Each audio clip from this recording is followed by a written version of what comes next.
अस्सलाम वालेकुम। आज हम पकौड़े बना रहे हैं, बहुत ही डिफरेंट और बहुत ही मज़ेदार। आम रूटीन में जो हम पकौड़े बनाते हैं ये उनसे काफ़ी डिफरेंट है, तो आप एक बार तो इसे ज़रूर ट्राई कीजिएगा। पकौड़ों को मज़ेदार सी चटनी के साथ सर्व करेंगे। अगर आपको ये मज़ेदार से पकौड़ों की रेसिपी पसंद आती है तो प्लीज़ चैनल को सब्सक्राइब और वीडियो को लाइक ज़रूर करें। और इसके अलावा अपने फ्रेंड्स और फैमिली के साथ इसे शेयर भी ज़रूर करें। बहुत शुक्रिया। तो चलें पकौड़े बनाना शुरू करते हैं। 2 मीडियम साइज़ के आलू जूलियन कट कर लिए हैं हमने और 2 प्याज़ स्लाइस कट कर लिए हैं। और अब हम इसमें शामिल करेंगे 2 अंडे। अंडे शामिल करके अच्छी तरह से प्याज़ और आलू के साथ मिक्स कर लेंगे। हाथों से मिक्स कर लें या फिर किसी भी कांटे या चम्मच की मदद से मिक्स कर लें।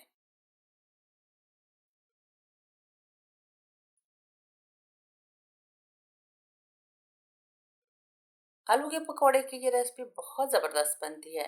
आप इसे ट्राई करके फीडबैक ज़रूर दीजिएगा। एक बाउल में 1.5 कप हमने बॉईल की हुई मैक्रोनी शामिल की है। मैक्रोनी को अच्छे से बॉईल करके छान लिया है और अच्छे से इसका पानी हमने ड्रेन कर लिया है, इसमें नमी बिल्कुल भी नहीं है। अब हम तमाम चीज़ों को मैक्रोनी के साथ अच्छे से मिला लेंगे। जब तमाम चीज़ें अच्छे से मिक्स हो जाएंगी तो फिर हम इसमें बेसन शामिल करेंगे।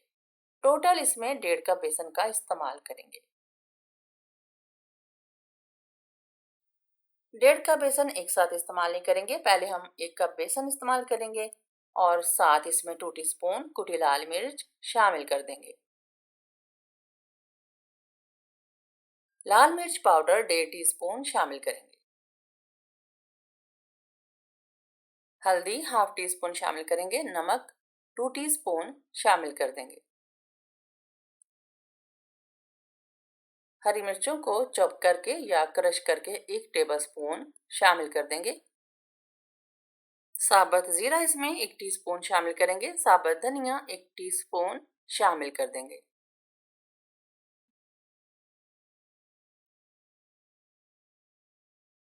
जीरा पाउडर इसमें 1 टीस्पून शामिल करेंगे।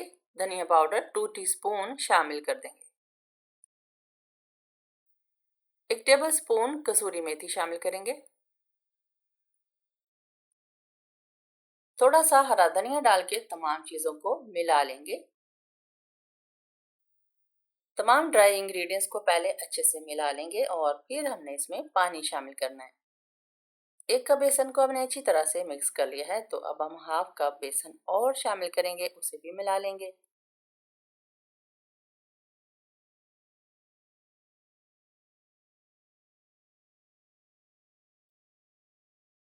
बेसन को अच्छी तरह से मिक्स करने के बाद थोड़ा थोड़ा करके पानी डालते जाएंगे और पकौड़ों का एक थिक सा बैटर तैयार कर लेंगे।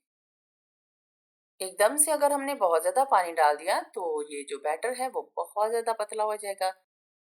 थोड़ा थोड़ा करके पानी डालते जाएंगे और अच्छी तरह से मिक्स करते जाएंगे। पकौड़ों का बैटर हमने तैयार कर लिया है, इसे 10 मिनट के लिए रेस्ट देंगे। पकौड़ों के साथ सर्व करने के लिए मज़ेदार सी चटनी बना लेते हैं। थोड़ा सा हरा धनिया हमने लिया है, थोड़ा सा पुदीना है, एक छोटा सा अदरक का टुकड़ा, 2 से 3 इसमें लहसुन के जवे हैं और 2 से 3 हरी मिर्चों को चॉप कर लिया है। और ये हरी मिर्चें ज़्यादा तेज़ नहीं है। अगर आपके पास ज़्यादा तेज़ हरी मिर्चें हों तो एक शामिल करें। लहसुन अगर पसंद नहीं है तो स्किप कर दें। तमाम चीज़ों को ब्लेंडर में शामिल कर देंगे और अब हम इसमें हाफ टी स्पून नमक शामिल करेंगे। आप चाहें तो इसमें थोड़ा सा ज़ीरा भी शामिल कर सकते हैं। हाफ कप इसमें दही शामिल करेंगे। 2 से 3 टेबलस्पून दही वाले बॉल में पानी शामिल करेंगे और बॉल को क्लीन कर लेंगे। और अब हम इसमें इमली का गाढ़ा पल्प 4 टेबलस्पून शामिल कर देंगे। अच्छी तरह से ब्लेंड कर लेंगे तो बहुत ही बेहतरीन किस्म की चटनी तैयार है, जिसे हम पकौड़ों के साथ सर्व करेंगे। इस चटनी के साथ पकौड़ों का मज़ा दोबाला हो जाएगा, ज़रूर बनाइएगा। ऑयल गरम करेंगे और पकौड़े फ्राई करेंगे। मीडियम फ्लेम पे पकौड़े फ्राई करते जाएंगे। जब एक साइड से पकौड़े फ्राई हो जाएंगे तो फिर हमने इनकी साइड चेंज कर देनी है। बहुत ही ज़बरदस्त और क्रिस्पी पकोड़े तैयार हो जाएंगे। पकोड़ों के इस बैटर से बहुत ज़्यादा क्वांटिटी में पकोड़े तैयार हो जाते हैं, तो आप इस रेसिपी को हाफ कर दें।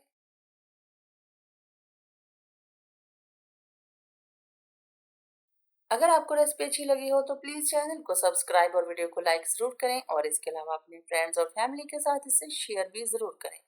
बहुत शुक्रिया।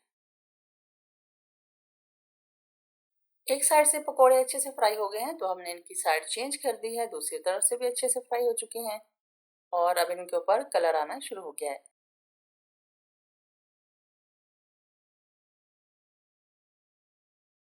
आम पकौड़ों से ये पकौड़े थोड़े से डिफरेंट बनते हैं, तो इसलिए इसे एक बार ज़रूर ट्राई कीजिएगा।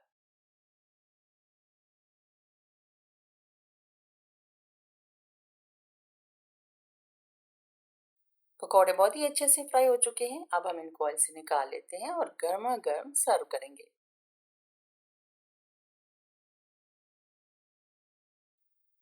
इफ्तार में इन मज़ेदार से पकौड़ों को चटनी के साथ एंजॉय करें।